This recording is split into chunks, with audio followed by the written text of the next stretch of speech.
คือในนี่พี่น้องเอ้ยทางบุญเองมามื้อนี้เด้อประตูเด้ออยากมาถามทางประตูไม่ตู้นี่แหละว่าถ่ายว่าสมมุติเนาะ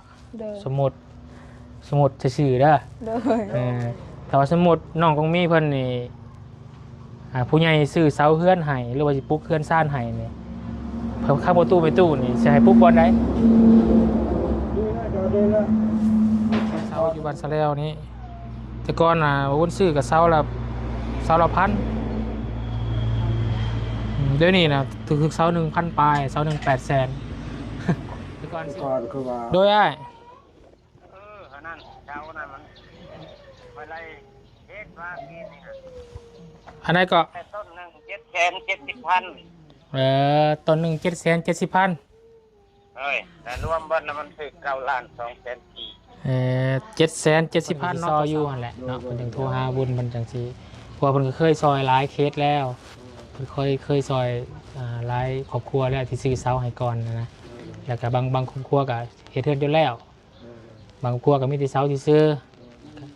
เพิ่นก็ซอยซ้ำที่ซอยได้หั่นนะเนาะถึงแล้วหรือว่าเป็นยังเพิ่นว่าค่าได้เพิ่นช่วยได้สิทุกเพิ่นช่วยบ่ได้ก็บ่ยังดอกบอกกันดีทำ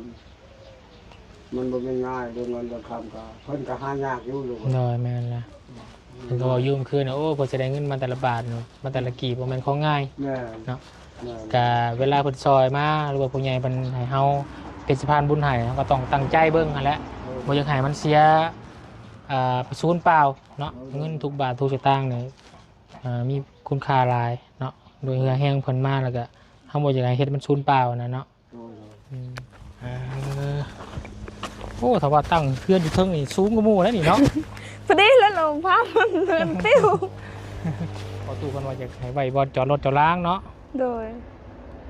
ว่าสิให้มันเพียงบอลกกล้วยนี่ละว่าสิตังบอลกกล้วยหั่นตังบอลกกล้วยนี่เฮือนเนาะโดยบอลกล้วยแล้วบอลนี้คือตังเฮือนนี่สิตังอยู่บอลกกล้วยหุ้นพี่น้องเลยเนาะกวดดินตัวนี้ลงไปถมโดยลงไปถมเพิ่นมาดูบอกซื้อจะบ่เพิ่นบอกลูกให้เอิ้นว่าพ่อก็ได้เป็นพอก็ได้เลยขอบคุณทางพอเพิ่นเด้อที่ซอยเรือลูกเรื่องเสา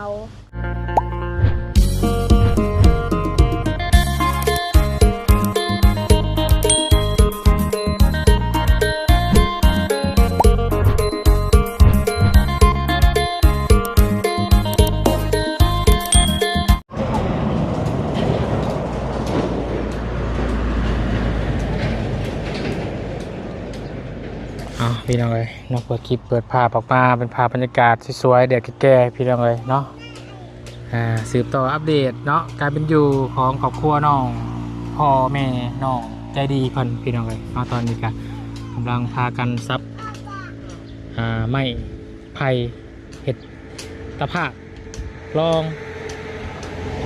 หรือว่าปูพืชเนาะเฮือนของกันพี่น้องเลยแต่ก็เห็นแบบนี้ก็ถือว่าดีต่อใจเนาะเห็นทางครอบครัวหรือว่าทางพ่อแม่น้องใจดีรู้จักสมรู้จักแซมเนาะเรียนซานลานแปกวันอยู่วันเศร้าพี่น้องเลยก็ถือว่าโอเคเนาะก่อนที่เขาไปทักไปทายทางบุญเองขอกราบทักทายสบายดีเด้อสบายดีพ่อแม่พี่น้องสบายดีหมู่เพื่อนกันบัดสุขสุขคนพี่น้องเลย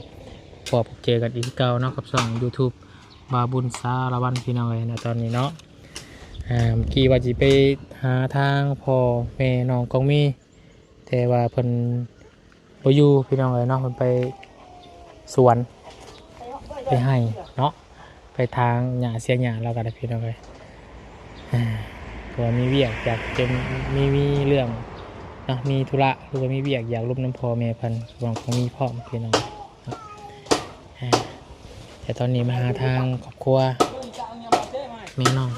จะดีก่อนพี่น้องเลยเนาะกำลังสับตะภาพอยู่เนาะสบายดีกำลังพากัน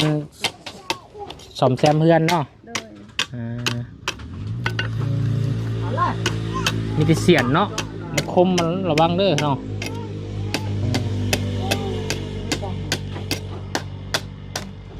แต่พวกนี้ไปตัดนี่ก็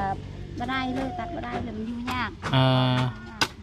ต้องผู้ชายเนาะ ก็มีเท่าไรแบกก็ซื้อกับมีแต่พอมันไปตัดเนาะ ตัดก็กับจะดีแหละ คือทุกวันล่ำหนึ่งนี่เพื่อใจแล้วเนาะหนาประมาณได้จนหนาเศร้าได้พี่น้อยเนาะพอดีแป่นล่ำหนึ่งเนาะแป่นแผ่นหนึ่ง คุณลุงเลย3 ล้านแบก ก็ว่าพ่ออยู่บ่ ไม่จัดหรอก พ่อเอาแล้วเนาะ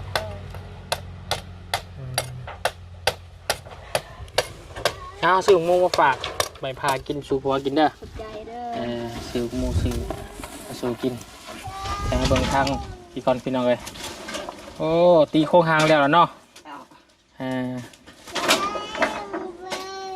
ยังอีกจะกล้ำนี่สิพ่ออยู่บ่เนาะ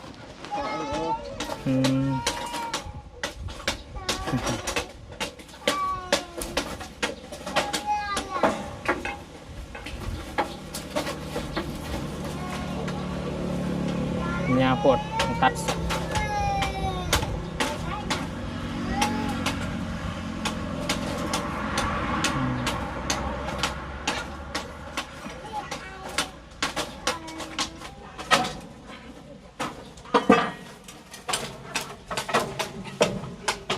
ยังแต่พากระจาดนะพี่น้องน้ำโมมีพากระจาดเพิ่น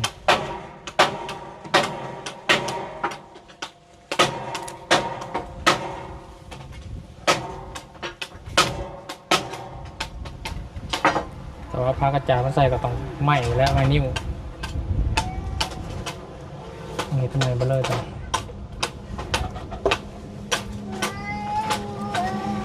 ถ้าเอาพากระจาดมาใส่เนี่ยก็ต้องเฮ็ดใหม่เลยเนาะ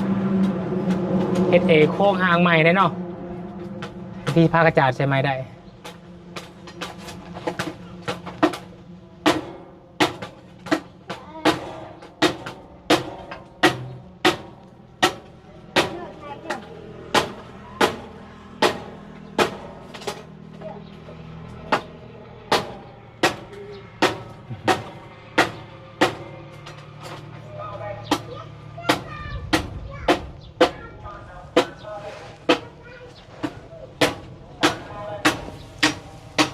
แน่นนะก็เดินเราส่อมแซมกันมากเลย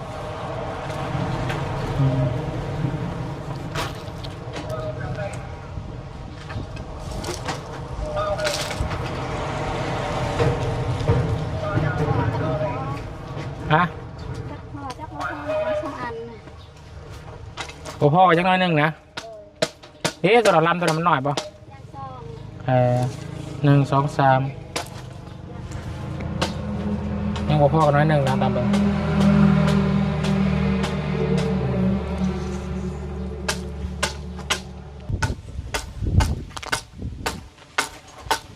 น้องดอกแค่บริยูบ่เอา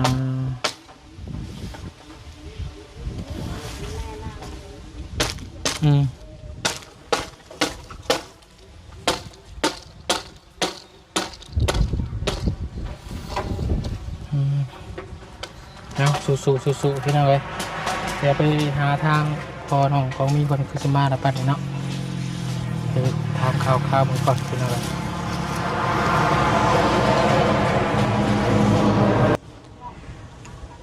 ก่อนเดินในพี่น้องเด้อทางวันเองขอกล่าวทักทายสบายดีพ่อแม่พี่น้องสบายดีมู่เพื่อนกันเบิร์ดสุขุสุขคนพี่น้องเลยพบเจอกันอีกคือเก่าเนาะกับ2 YouTube บุญสารวัตรพี่น้องเลยทางบุญมื้อนี้เนาะก็ที่มีเรื่องเนาะไปถามทางครอบครัวพ่อน้องกองมีหรือว่าน้องกองมีเพิ่นพี่น้องเลยเนาะพอดีมีทางFC ผู้ใหญ่ที่บุญเพิ่นอยู่ทางฝั่งไทยเนาะอยากสอบถามเนาะเรื่องสถานที่เนาะข่าวเบิ่งเนาะถ้าสมมติเนาะสมมติว่าทางมีผู้ใหญ่เพิ่นอยากปลูกสร้างเพื่อนให้เนาะสมมติว่าเนาะถ้าน้องกองมีเพิ่นปลูกเพื่อนปลูกซ่านนะพี่น้องเอ้ยใช่ถ้าน้องกองมีเพิ่นปลูกอยู่ไสเนาะ พอเพิ่นจะให้ลูกอยู่ไสหรือว่าจังใดฮะนะพี่น้องเลยเนาะพอดีทางFC เพิ่นจะเปิดสมทบก็ว่าได้พี่น้องเนาะเราเปิดสมทบก็ว่าได้แต่ว่าพอหรือว่าอ้ายเพิ่นนี่อยากจะซื้อเสาดินเนาะเสาดินเสาเฮือนพี่น้องเลยหนา15ยาว3.50 เมตรเนาะยาว3.50 เมตรให้กับน้องกองมีเพิ่นเนาะแล้วก็ทางอ้ายเพิ่นว่าถ้าว่าอ้ายเพิ่นออกเสาเนาะซื้อเสาน้องกองมีพอสิมี FC ฐานอื่นเนาะอยากจะร่วมสร้างเฮือนซ่านในน้องกองมีบอมันสิเป็นไปได้บอนะพี่น้องเลยเนาะอันนี้ทางบุญเองก็บ่แน่ใจคือกันเนาะเพราะว่ามันก็ขึ้นกับบุญวาสนาเนาะของน้องกองมีหรือว่าทางครอบครัวของเพิ่นพี่น้องเลยเนาะว่าสิได้ซำใดเนาะเสา12 ต้นพี่น้องเลยเนาะเพิ่นว่าฝากมาถามเนาะสิลองถามทั้งเจ้าของเพื่อนเพิ่นเบิ่งเนาะทั้งพ่อทั้งแม่น้องของมีเพิ่นและล่าสุดบุญก็ได้ราคาเสามาแล้วพี่น้องเลยเนาะราคาเสาเพิ่นขายเนาะหนา15ยาว3.50 เมตรอยู่ในราคา800,000 กีบเนาะในราคา800,000 กีบตกอยู่เป็นเงินบาทกับ1,176 บาทพี่น้องเลยเนาะว่าขึ้นมาเนาะกับอีกอย่างเลทเงินขึ้นแน่พี่น้องเงินเฟ้อแน่เนาะเครื่องขึ้นแน่อุ้นซื้อให้กับเพื่อนน้องนั่งน้อยรอบที่แล้วศึกษาละพันพี่น้องเลยเนาะปีที่แล้ววุ้นเฮ็ดให้เพื่อนน้องนั่งน้อยที่บ่มีพ่อแม่พิการนั่นนะพี่น้องเลยเนาะที่พี่ซาลิเชงเฮ็ดให้เนาะตกอยู่เสาละพันแต่มาเมื่อนี้เสาละ1,000 กว่าบาทถ้าเป็นเงินกีบมันก็จะแพงกว่าอีกเนาะ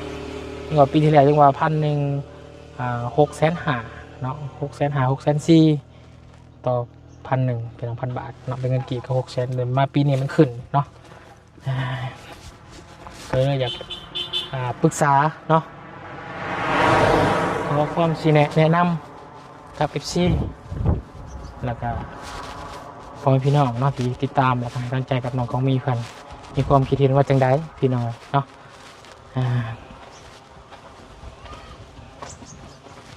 ถ้าว่าเฮ็ดเฮือนดินเนาะซื้อเสาดินมากก็ต้องเฮ็ดเฮือนดินได้พี่น้องเนาะเป็นทรงโมเดิร์นเนาะทางความคิดของผู้ใหญ่เพิ่นที่จะออกเสาเฮือนน้องเพิ่นนะพี่น้องเนาะสิแรกแต่เนาะทั้งนี้นั่นก็สิไปถามทางครอบครัวเพิ่นก่อนเนาะหรือว่าจังใดก็จังว่ากันพี่น้องเนาะสิได้หรือบ่ได้ก็ขึ้นกับบุญวาสนาของน้องเพิ่นนำกันไปพี่น้องไปถามกันนำกัน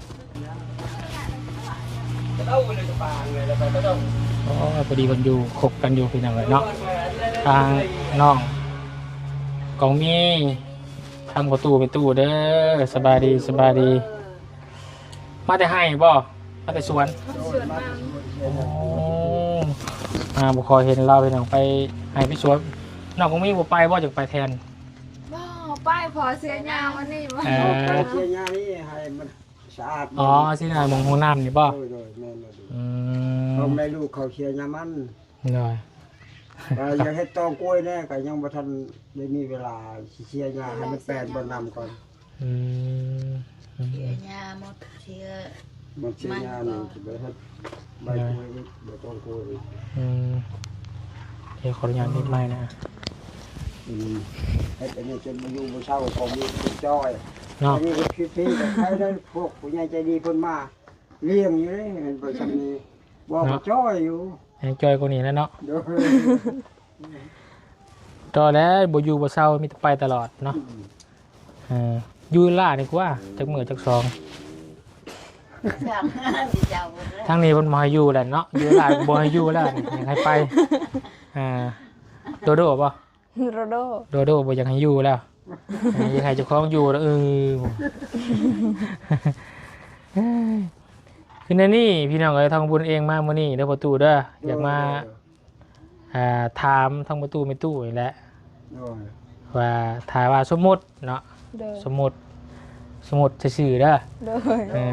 แต่ว่าสมมุติน้องกงมีเพิ่นนี่ผู้ใหญ่ซื้อเสาเฮือนให้หรือว่าสิปลุกเฮือนซ่านให้นี่เพิ่นข้างประตูไม่ตู้นี่สิให้ปลุกบ่ได้ ดีแล้วเดี๋ยวดีแล้วพอตรงนี้แล้ว ทั้งผู้ผู้บ่ โดย บอลนี่มันกกม่วงก็ได้เนาะ พวกมูก็ไปทำก้อนมันเป็นห้องบ่ได้ อืม เพราะมันเพียงนะพอมันดูก่อน มันคือกระโพดนะลูกจำเลยมันยังมันแต่ว่าอยู่สูงโพดเพื่อสิพอมันเพียงลุ่มแล้วนะหลายเติบแล้วเนาะ ตรงนี้จะได้แล้วทุกอย่างที่เวลาเนาะ พอเป๊ะไปรังดมยังถือนะ ให้ชื่อตั้งเรื่องที่ชื่อแล้วนะลูก อืม มันมีประสานดีแล้วเอาดินตรงนั้นแล้วงาม อยู่เทิงผมบ่ ด้วย เทิงสวนมันน่ะบ่ก็มี ด้วย เอาบอลกกมาคิเล็กนะ พวกมันเล็กเขาเลย แล้วทมมาบอลกกล้วยนี่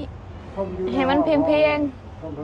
วันไหนเดี๋ยวนะจ๊ะ ดีเลย ให้ ๆวันนี้พอว่าสิปะจอดรถสบาย บอลนี่เนาะบอล เฮ็ด ทีม บอง าน ล มา โด นี่ ยเฮ็ดบอลเตียงนั่งอันนี้เหรอวะ บอลม่วงนี่เนาะ โดย สิได้กุ๊บม่วงนั่นเนาะ โดยสิได้กกม่วง อืม มันทมดี พอมีแต่เอาดินทบแล้วมันเป็นจำเรื่องกบวงมันต้องเล่น มัน กัน โน่นเกต่างมันโน่นกันไหน พอกบวงเนี่ยมันทบมันเป็นชาติ เลย ผม ก็คือในนี่นะทางบุญกะมี FC เพิ่นโทรหาบุญเมื่อคืนนี้เพิ่นว่าอยากจะซื้อเสาดิน โดย เสาดินเสาเฮือนนะ โดย จัก12 ต้น ซอยน้องกองมี โอ้ขอบใจ พอเพิ่นกะคนบ่ได้ร่ำบ่ได้รวยบ่ได้หั่งบ่ได้มีเพิ่นว่าก็หาเสากินค่ำคือกัน แต่ว่าอยากซื้อเสาอยากจะเปิดสมทบก่อนหั่นนะคือสิซื้อเสามาไว้ก่อนเนาะให้กับน้องกองมี โดย มาไว้แล้วก็เพื่อว่าจะมีผู้ใหญ่ทานและหลายทานอื่นจากซอยสมทบกันเข้ามาหั่นน่ะเนาะอันนี้ก็สิได้หรือบ่ได้ก็ขึ้นกับบุญวาสนาคือกัน โด เนาะ ยโดยสำนีก็ดีใจแล้ว ที่มีเสาเพิ่นก็เลยว่าอยากออกเสาเฮือนให้ โดย จาก12 ต้น โดย อ่า ตัวนี้พ่อจะว่าตัวนี้เพราะว่าถ้าผู้ใหญ่ใจดีคนช่วยได้ก็ชู้ โดย ถ้าว่าเพิ่นบ่เพียงบ่พอก็บ่เป็นหยังลูก โดย เอาแต่ และอยากให้ทั้งพ่อแล้วก็แม่ทั้งน้องก็มีอยากให้เข้าใจนำกันเนาะบางเทื่อบุญว่าสั่งเสามา12 ต้นแล้วเอ้าหนี่ไปทางใดล่ะเนาะคือเสาเฮือนยังบ่ได้ตั้งบ่ได้ลูกก็ใช้เบิดผู้ว่าอันนี้ก็มันขึ้นอยู่กับกาลเวลาแน่เนาะที่เฮาต้องใช้เวลาบางคนเอาซื้อ3 0,000 ปีก็ยังบ่ได้เด้ โดยแม่ เพราะว่าบุญวาสนาเขายังบ่ฮอด แม่ลูกแม่ ที่เพิ่นสิเสียเทือนให้เป็นลังนี่โอ้ นี่เด้ลูกคอยดีอันแม่แต่จริงนี่ อืม ชื่อชาวจักทะเลปีล่ะ แม่น เป็นบ่ซังก็ได้ตังค์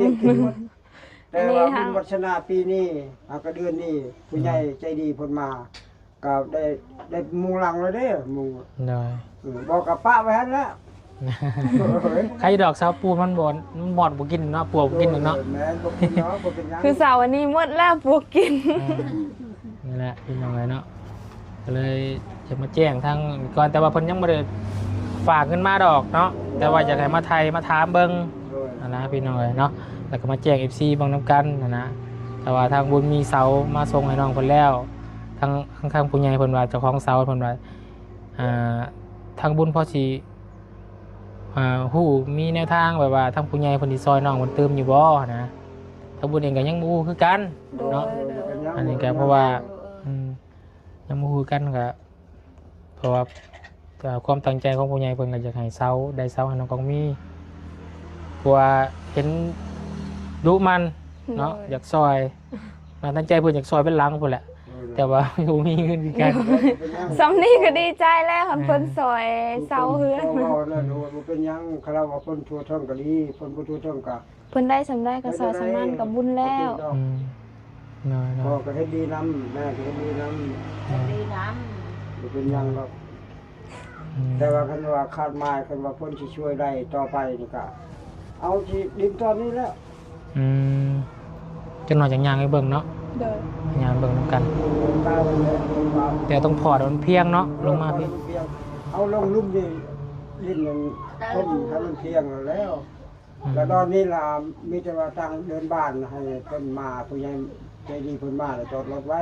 อืม แล้วให้เตียงใหญ่แล้วก็นั่ง หน่อย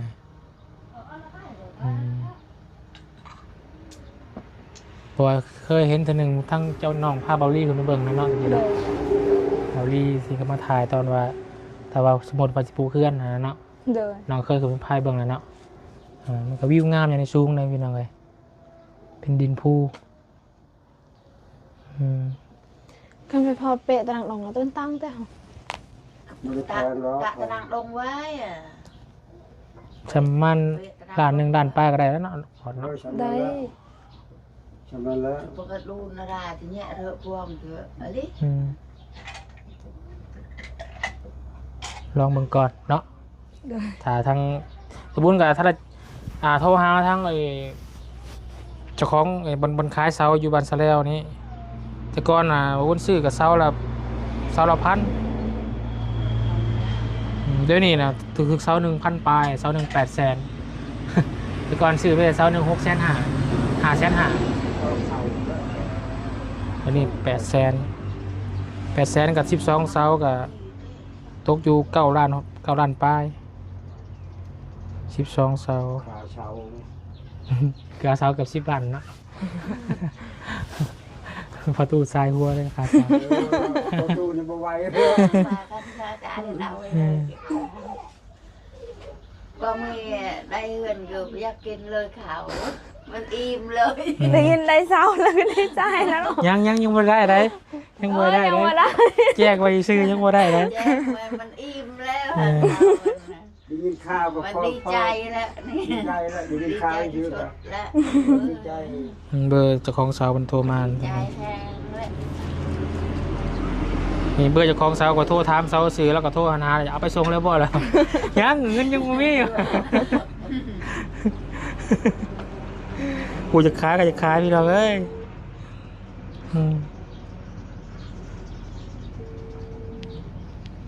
ลองเบิ่งเนาะ โดย พวกผู้ใหญ่เพิ่นก็จะซอยดอกของมีพี่น้องอีกซ ชา อ วย เชาดึงเท่าไรวะ เคยจัง แพงกว่าปีที่แล้วหลายอีหลี พี่ตะจริงจังค่ะกี่เศร้าหนึ่งนี่มันละ ไม่ได้ถามเพิ่นแล้วเพิ่นชื่ออะไรเชา ไป เราซื้อชุดก่อนเห็นมันซื้ออยู่เราซื้อหลายปีแล้ว โอ้หลายปีก็ถึงแล้วดอกปีนี้แพงแล้วยังก็แพงเบิด เราเลยได้นะ แต่ก่อนคือว่า โดยอ้าย อันนั้นเช้านั้นมันไปไล่เฮ็ดว่ากินนี่ฮะ อันไหนก็ แต่ต้นหนึ่ง770,000 ต้นหนึ่ง770,000 เอ้ยแต่รวมเบิดน่ะมันถึง9 ล้าน2แสนกี่ 770,000เนาะต่อเสาเนาะ เอ้ย โดยเดี๋ยวเขาแจ้งทั้งผู้ใหญ่เพิ่นก่อนเด้อเอาจะได้สิโทรหาเทื่อนึงโดยอ้ายขอบใจโดยจุดมาอีก30,000 770,000คูณ12 9 ล้าน2แสน40โอเค700,000หาร680ตกอยู่เสาละ1,000ปลายคือเก่าเสาละ1,132 บาทเดี๋ยวแจ้งผู้ใหญ่ไปใหม่ได้ไปเอาไว้เนาะเสาหนึ่ง เลิกเงินเราแค่อันใบก็เอา ไม่ได้ได้ คนใด ตื่นเต้นแน่ ยังไม่ทันได้ โอ้ย ยังไม่ทันได้ เบอร์บุญ ดี นี่ ใจ คิด แล้ว ผิดคิดถึกเด้นี่จะมาแจ้งน้องมันก่อน พ่อเว้าน่ะผู้อยากได้กับผู้ช่วยเนี่ยแห้งลื่นผู้ช่วย ผู้อยากได้ก็ยังสำคัญบ่ได้ ผู้ สำ กระ คัญ แล บ่ น ได้ แน่ ผู้ช่วยนั่นก็สำคัญ กับเนาะกระไรนั่นน่ะแห้งก็ได้กระเนาะตุก มันไม่ง่ายอยู่โอ้ย แม่น เนาะแล แต่ น เฮา โต เนี่ย เบิ่ง เราปลูกกอดปลูกช่วยก็ยังบ่คุ้มค่า น้อยเฮ็ดสวนมันจะ ถ้าได้ปีแล้วยังบ่ได้เฮ็ดปลูกมันปลูกกล้วยนะ ทางคนไทยครับเป็น เอา ก็ เป็น ไว้ บ่มี คงมีมันเมื่อยลายแล้วยาพอไปทาเลยยามัน ทายเอากันเบิ่น ไปไว้ไรเงินที่ไทยให้ลกนั้นคนไทยให้ ได้ สักเขาลงปลูกทางกล้วยเลยว่าในนั้นนะขาดไม้ ได้ จักใดจักบ่อกัน ไรพัก ไปหารับจ้าง อ๋อ ตะกี้ว่าสิปรึกษาทางผู้ใหญ่ก่อนผู้ใหญ่เพิ่นยังบ่ได้ตอบอยู่ข้างเพิ่นก็สิซอยอยู่หั่นแหละเนาะเพิ่นจังโทรหาบุญเพิ่นจังสิเพราะว่าเพิ่นก็เคยซอยหลายเคสแล้วเพิ่นเคยซอยหลายครอบครัวแล้วที่ซื้อเสาให้ก่อนนะแล้วก็บางครอบครัวก็เฮ็ดเฮือนจนแล้วบางครอบครัวก็มีแต่เสาที่ซื้อเพิ่นก็ซอยซ้ำสิซอยได้หั่นนะเนาะ ถึงแล้วรู้เป็นยัง เป็นยัง เป็นว่าค่าได้พ้นช่วยได้หรือชุพ้นช่วยไปได้ก็บ่ยังดอก แม่น พอกันดีทำมันบ่ง่ายเดือนเงินเดือนคำก็เพิ่นก็หายากอยู่ลูก ได้แม่นละเพิ่นก็บอกยืมคืนโอ้เพิ่นสิได้เงินมาแต่ละบาทเนาะมาแต่ละกีบบ่แม่นของง่าย แม่ เนาะก็เวลาเพิ่นซอยมาหรือว่าผู้ใหญ่เพิ่นให้เฮาเป็นสะพานบุญให้เฮาก็ต้องตั้งใจเบิ่งหั่นแหละบ่อยากให้มันเสียประสูญเปล่าเนาะเงินทุกบาททุกสตางค์นี่มีคุณค่าหลายเนาะโดยเหงื่อแห้งเพิ่นมาแล้วก็เฮาบ่อยากให้เฮ็ดมันสูญเปล่านะเนาะตั้งใจเขากับคือเป็นสะพานบุญกันนี่ YouTube เป็นสะพานบุญนี่เขาต้องตั้งใจทางบ่ตั้งใจก็เพิ่นไว้เนื้อเชื่อใจเฮาแหละเฮาว่าเฮ็ดผิดพลาดมากับ แม่น เพิ่นก็บ่เสียเฮาอีกแค่นแหละตั้งใจอิหยังคือกันเวียงหยังคือกันเบิดนั่นแหละพระชาพาบุญญาคือเบิ่งบอลไป เด้อบ อล ตั้งมันเป็นควรไปเลย เพราะว่าถ้าว่าเทียเทือนอยู่พุ่นน่ะน้ำอยู่พี่เนาะ เด้อ ต้องซื้อสายยางเนาะยาวๆเติบได้นี่เนาะครับเรื่องอันนี้แน่พี่น้องเลยเนาะไฟฟ้าแน่เนาะเรื่องไฟฟ้าเรื่องน้ำเนี่ยโอเคอยู่น้ำไหลตลอดเนาะก็มีเนาะ เด้อ ไฟฟ้าตรงนี้เครื่องจักรปั่นไฟ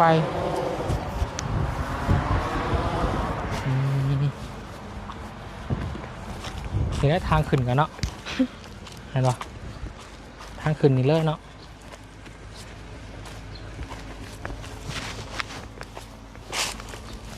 มันก็ขี้เล็กนี่บ่ เด้อ โอ้ถ้าว่าตั้งเพื่อนอยู่เทิงนี่สูงกว่าหมู่แล้วนี่เนาะ พอดีแล้วลงภาพมันเดินติ้วนี่ ข้าม ว่า เขาห้องน้ำไปจ้ากันนี่ เดี๋ยวแม่น คือมันคือมีกินมากใช่หรอก แม่นเนาะ บ่นี่แล้วเนาะ โดยวันนี้ว่าสิเอาดินตัวนี้เราไปถมอยู่เพิ่นให้มันเพียง กวดลงมาใส่พุ่นเนาะ โดยกดถมอยู่บน ก็กล้วยฮะ กล้วยนั่น กดลงไปเนาะมองเนี่ยก็จะตามลงอีกเนาะ โดย ตรงไหนมันกว้างเติบแล้วเพื่อหมวยมันเป็นโศกลงมาเด้เนาะถ้าให้ลงตามลงอีกน้ำมันต้องไหลลงมาหันเนาะ โดย ทำมันไหลลงไปพุ่นเลยไหลลงไปลุมเลยเขาก็ต้องมีแล้วมาเบิ่งก่อนพี่น้องไงเนาะเสร็จยังก็ต้องวางแผนยาวๆนั่นกว้างๆก่อนเนาะวางแผนไว้ก่อนเผื่อมัน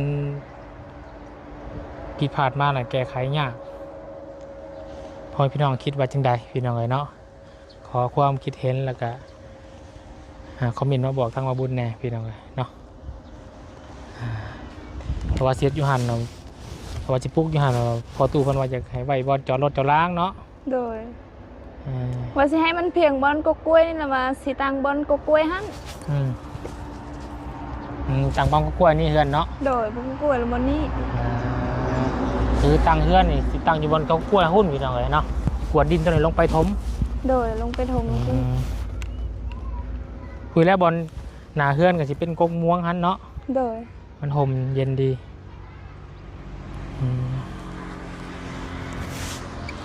นี่แหละประมาณนั้นแหละเด้อน้องเด้อ โดย อาวุธกะมาถ่ายบรรยากาศบอลจะปูเคลื่อนในน้องนี่แหละแต่ว่าในเรื่องอนาคตเนาะ โดย ในเรื่องอนาคตเด้อบ่อยากให้ทั้งน้องกองมี เชื่อกันว่าจะได้พี่น้องเนาะแปลว่าขาดหวังเนาะขาดหวังเนาะ โดย นี่แต่ว่าได้สำนักก็เอาสำนั้นเนาะ โดยได้สมใดก็เอาสำนั้น คือยังคือกันแหละแต่ว่าเขาขาดหวังไว้แล้วก็พอผิดหวังมากแล้วเขาเสียใจเนาะเพราะว่าแต่เรื่องยังคือกันพี่น้องเนาะหัวเรื่องสู้เรื่องแฟนหรือว่าเรื่องยังคือกันบัดถ้าว่าขาดหวังไว้ร้ายเนี่ยคือฟันไว้ร้ายเนี่ยทำบ่ได้มากเจ็บเอง เนาะคือการเพื่อนคือกันคือผลซอยได้สำนักเขาเอาสำนั้นเนาะ โดยผลซอยสมได้ก็สุดสำนั้นดีใจแล้ว หน่อยทางบุญกามาแจ้งน้องเพิ่นก่อนพี่น้องแล้วก็ทั้งแจ้งทั้ง FC อะไรน้องเนาะทางผู้ใหญ่เพิ่นก็อยากซอยน้องมีเพิ่นทางผู้ใหญ่เพิ่นก็ว่าสิเป็นไปได้บ่ถ้าว่าทางอ้ายซอยน้องเพิ่นเสา12ต้นสิเป็นไปได้บ่ทางผู้ใหญ่เพิ่นสิสดซอยหรือว่าสมทบซอยกันอยู่บ่อันนี้บุญก็ยังบ่ฮู้เนาะ โดย เพราะว่าขึ้นอยู่กับอิงตามบุญวัฒนาของน้องกองมีเพิ่นพี่น้องเนาะขบุญเชื่อว่าน้องกองมีเพิ่นเป็นคนดุพี่น้องเนาะก็ต้องมีสักวันอยู่แล้วเนาะ โดย อายุจักปีปีหนึง 21 ปี 21ปีนี้ แต่นี่30สิบ่ได้เบิ่งหลังหนึง ไปมันลองเบิ่งเนาะ โดยลองมือ อาจจะมีน้ำจิ้มใจอยากซอยเรือเฮาหั่นน่ะเนาะ โดย ขอบใจล่วงหน้าเนาะขอบใจล่วงหน้า ว่าอะไรเนาะ กับทางพี่ใจดีเพิ่นเนาะที่เพิ่นอยู่ฝั่งไทย โดย นี่เขาเห็นเฟซเพิ่นอยู่บ่เห็นบ่ เห็น เห็นบ่เพิ่นทองซองหาอยู่บ่ เพิ่นโถมอยู่หมู่บ้าน บ่เพิ่นไว้ไหนเนี่ย เพิ่นไว้ไหนบ่ แล้วว่าอยากซอยเรื่องเศร้านี่แหละ อืม แล้วว่าอยากติดต่อทางบ่บุญสารวัตร อืม โอเคนี่แหละฝากขอบใจเพิ่นแน่สาพันธ์ โดย ช่องมาบุญแน่เนาะ แล้วมันได้ พี่ใจดีก็ได้ เพิ่นบ่ได้ออกชื่อให้เจ้าบ่เพิ่นบ่ได้ออกชื่อเจ้าบ่ เพิ่นบอกเอิ้นลูกแล้วให้เพิ่นเอิ้นว่าพ่อ ก็ได้เพิ่นพอก็ได้ เอิ้นว่าเนาะ เลย ขอบคุณทางพอเพิ่นเด้อที่ซอยเหลือลูกเรื่องเสาขอให้เพิ่นอยู่ดีมีแห้งสุขภาพแข็งแรงขอให้ร่ำให้รวยขอให้อยู่ดีมีแห้งความเจ็บอย่าใดความใครอยังมีขอให้เป็นนี้ต่อไป อย่าร้อง ขอให้เพิ่นมีความสุขหลายๆแล้วก็มีเงินแล้วหังมีแล้วได้สอยเรือผู้อื่นอีก เลย สา สาธุเอาจังได๋ก็เดี๋ยวบุญแจ้งทางอ้ายเพิ่นไปก่อนเนาะถ้าว่าเพิ่นสิจังได๋ก็สิติดต่อมาหาใหม่เนาะ โดย เรื่องเศร้าเพื่อนพี่น้องเอ้ยโอ้ยตื่นเต้นได้พี่น้องเนาะตื่นเต้นให้ต้องมีกันเนาะไปใช่โอเคเด้อเนาะสบายดีพี่น้องเลยเนาะ ใจจนเต้นเนาะ เต้น จนเต้นแน่ ขนาดยังบ่ได้ได้นี่เนาะโอ้ย จำได้ด้วยเหรอ ถ้าบ่ได้มาชีวิตวางกูจักนี่เนาะ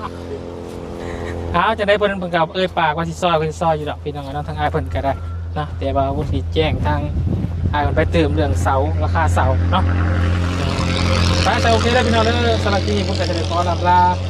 ลงเรียนสนิทก่อนพอๆกันให้คลิปหน้าก็แล้วกันเนาะคลิปนี้ขอบคุณคนขอบใจเด้อทางพี่ใจดีทางฝั่งไทยเนาะที่อยากสดๆทางน้องตรงมีและอยู่ดีมีให้สุขสบายใจเนาะขอให้ได้รับรวยเพราะว่าที่ธุรกิจการงานใดก็ขอให้เจริญรุ่งเรืองก้าวหน้าต่อไปเด้อเนาะสำหรับนี้ไปแล้วสบายดีบ๊ายบาย